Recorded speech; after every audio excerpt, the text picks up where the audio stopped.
Hello and welcome to the MLM structure of this MLM Incubator. Now in this video I'm going to address three questions. What's the point of MLM structure? Why do so many companies use it? And what's so beneficial about it? Now companies use this because it executes three competitive advantages very well. And those would be minimizing your costs, maximizing your effectiveness, and leveraging your time. Now let's go ahead and illustrate this more.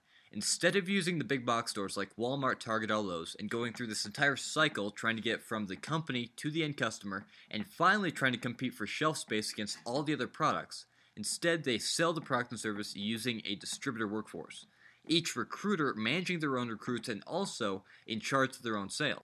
So now that you're getting an overall picture of the business benefit side of it, let's go ahead and hone in on the structure for the distributors. To provide the right incentives so distributors work their butt off and promote the business and the product and service, they're given a very unique payment plan. Commission to not only sell the product to the end customer, but also commission from teaching other distributors to be able to build and maintain. So this entire process is based on active sales which depend on recruitment because every single distributor is trying to build their own business. So the way this works is the recruiter receives a compensation once the new sales distributor purchases the right to sell the company's product and service. That's how the downline is developed. So let me go ahead and illustrate this more real quick. You are recruited by a company, and you purchase the right to be able to sell their product and service. In turn, you tell a list of your family, friends, and close acquaintances about it, and a handful of them decide to listen. And let's say of that handful, you get one person who decides, hey, this is a great idea, I'm going to go ahead and do this. I'm going to go ahead and develop this business. So they do the same thing. They get a handful of their network to be able to listen to it and maybe even go into the business.